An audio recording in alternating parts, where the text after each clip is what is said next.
Bueno, ya la primaria parece un escenario un poco más claro con el número de mesas que se van a tener, el número de centros de votación, 3.000 centros de votación, 5.000 mesas en todo el país.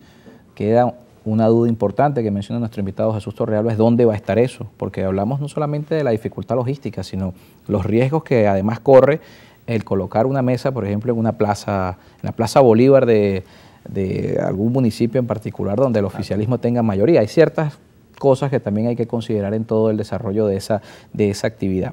Pero decíamos que, por supuesto, la amplitud de esa primaria va a significar, o en teoría debería significar una mayor participación, pero eso también es un reto, porque una realidad hoy es que el ciudadano no está, como nuestro invitado señalaba bien durante la primera parte del programa, la gente está hablando del salario, la gente hoy tiene un salario mínimo que ya no representa $5, representa algo cercano a los 4.40 centavos, y otros temas que hoy no están en ese debate, y al final no pareciera que al no estar en ese debate, ¿cómo se van a movilizar? ¿Cómo se va a entubar a esa gente a votar en una primaria donde no se siente que se abordan sus temas? Sí, sin embargo yo creo que sí hay datos positivos en el escenario. Yo he sido bastante cáustico y bastante crítico en relación a estos temas, digamos, de representatividad y de organización, en buena medida porque yo no tengo que guardar ningún optimismo oficial. Yo soy un activista ciudadano que trabaja en los sectores populares y veo cómo desde el cerro esa primaria me queda lejos. Entonces, eso es lo que responsablemente tengo que decir, pero también puedo decir la parte que veo como tremendamente positiva. Yo creo que hoy el país que quiere cambio es impresionantemente más grande que el país gobiernero. El país que quiere cambio es de una potencia inmensa porque está integrado. Digamos que hay un primer anillo que es la oposición partidista, pero hay un anillo mucho más grande que es la oposición no partidista, la oposición social.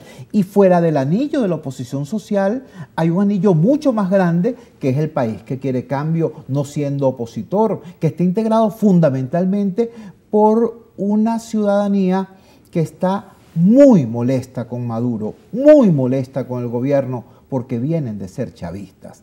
Y no solamente se sienten agredidos por el gobierno, sino que se sienten traicionados por el gobierno. Estamos en el Caribe, caballero, y no hay elemento emocional más poderoso que el despecho. Aquí hay una mezcla de orfandad con despecho. Un sector de la población que se quedó huérfano al morir Chávez y que luego se sintió estafado, traicionado por un liderazgo pesudista que primero dijo que era el hijo de Chávez y luego ha ido sacando a Chávez de la escena discretamente para exhibir otros colores y otras posturas. Entonces, pero esa realidad también aplica para un sector que creyó en la oposición, ¿no? Porque sí, lo que pasa es que el manejo del tema emocional por parte del oficialismo fue particularmente rudo, ¿no? Yo creo que podemos recordar incluso el eslogan de la última campaña del presidente Chávez. Uno no sabía si era un eslogan de campaña o si era un nombre de telenovela. Corazón de mi patria. O sea, aquí se transformó la manipulación afectiva en una razón de Estado y eso se les está devolviendo. Entonces, lo que decía, la primera buena noticia es que hay un país que quiere cambio de unas dimensiones extraordinarias. En segundo lugar, están apareciendo por todas partes en el sector de los empresarios, en las iglesias, en la sociedad civil, en los sectores laborales de base, elementos, activistas, discursos que han demostrado su pegada, su fuerza frente al gobierno y que al mismo tiempo son extremadamente moderados. Están demostrando que la moderación es mucho más fuerte que el extremismo. Y una tercera cosa que me parece pero pareciera que las encuestas no dicen eso. Las encuestas favorecen a quienes tienen mensajes un poco más fuertes, ¿no? Sí, pero ¿quiénes terminan ganando? ¿Quiénes terminan siendo referentes?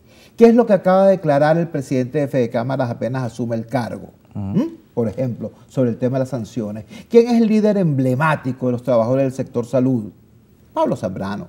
Y así podría ir yo área por área, demostrando cómo, más allá de lo estentorio de la opinión publicada, a nivel de quién moviliza y quién organiza y quién logra victorias, es la moderación no el extremismo. Ese es un segundo dato que me parece positivo. Y un tercer dato tiene que ver con el aprendizaje del venezolano, tanto el que está aquí como el que está afuera.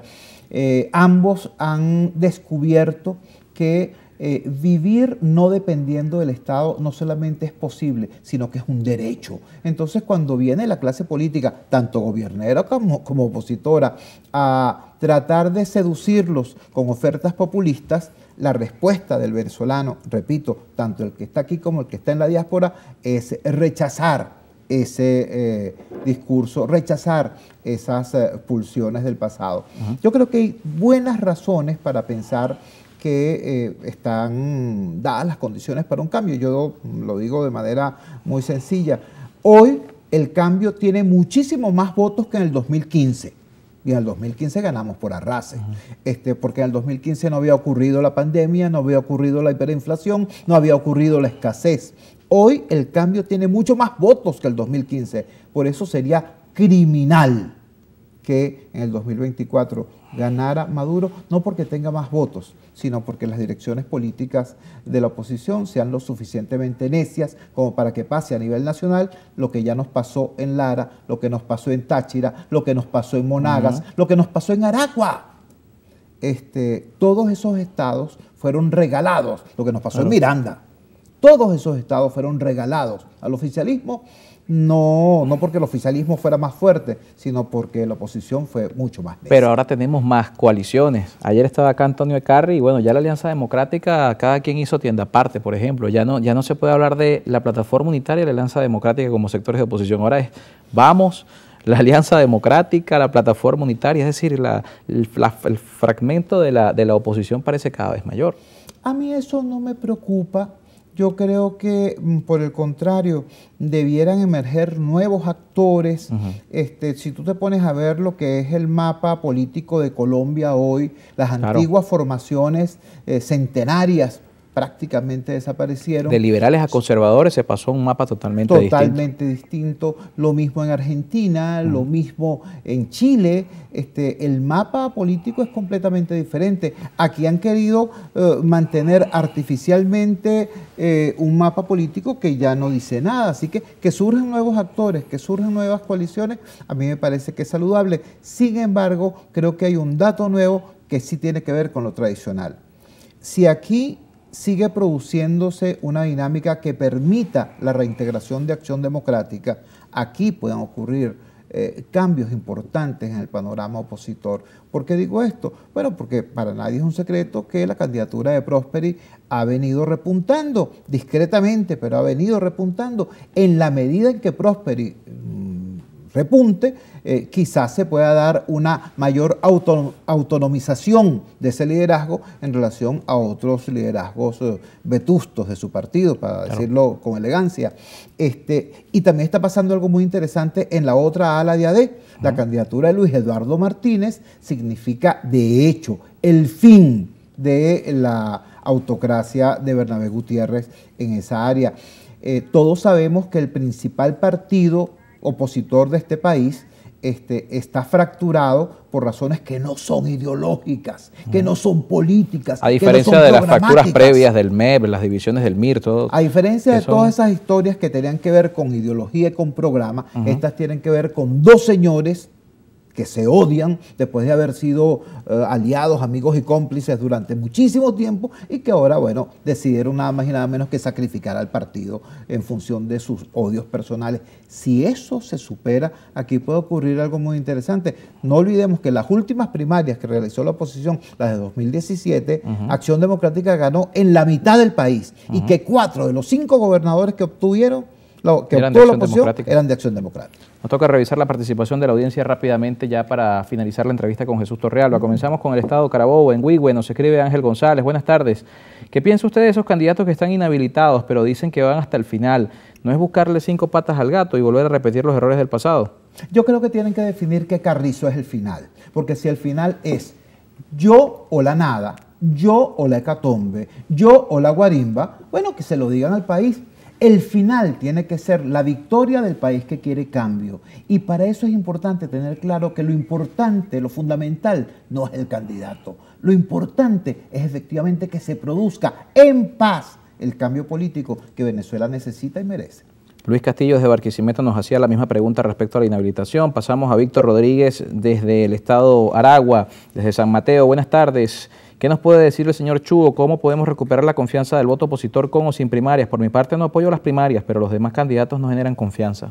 Mira, no olvidemos que la primaria es un método, la primaria no es un fin en sí mismo. El objetivo es tener una candidatura unitaria que sea capaz de llegar hasta el final, y al final es la votación. El final es la votación y la victoria, y después de esa victoria ser capaz de conservar, mantener y expandir la gobernabilidad. Para eso el extremismo no sirve, que cada quien saque las cuentas de qué carrizo significa extremismo y qué carrizo significa moderación en marcha. Osvaldo Coronado de Chichiriviche, en el estado Falcón. Jesús, ¿tú no crees que algunos de los candidatos a las primarias deberían hacer un favor a la población retirando su candidatura, ya que deben estar conscientes de que no cuentan con el apoyo popular? Hay candidaturas que yo respeto mucho a todos, ¿no? Pero obviamente hay algunos que, bueno, no tienen sustento político, no tienen representatividad social, que parecieran estar allí porque es la plataforma para ser candidatos a gobernador el año siguiente. A esas o para personas, negociar espacios en o para negociar para cuotas, ¿no?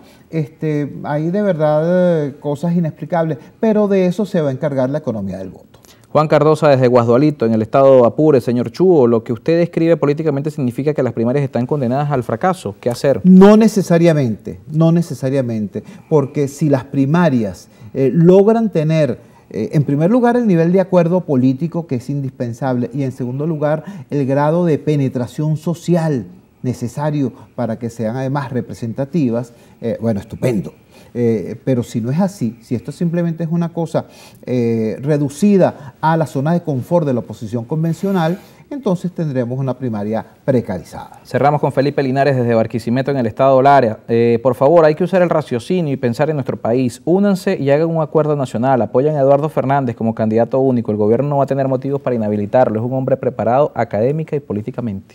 Si estuviéramos en presencia de un concurso de credenciales, seguramente el doctor Fernández y muchos otros venezolanos pudieran ser los nombres acariciados, pero resulta que no es así. En la política, además de ser calificado académicamente, hay que ser calificado, hay que ser pertinente desde el punto de vista político y social, y por eso es muy importante que haya eso que usted llama acuerdo político, raciocinio, sensibilidad. Hay gente que no lo tiene, hay gente que lo que tiene es agallas, que piensa con las agallas, no con el cerebro, y tienen desconectado el cerebro del corazón. Bueno, hay que conectar el corazón con el país, no con las agallas. Cerramos con Twitter. Miguel Carrero nos escribe, @CarreroMiguel. ¿Cuál sería entonces el mejor método para tener un candidato único, tomando en cuenta que los independientes, para que uno a uno?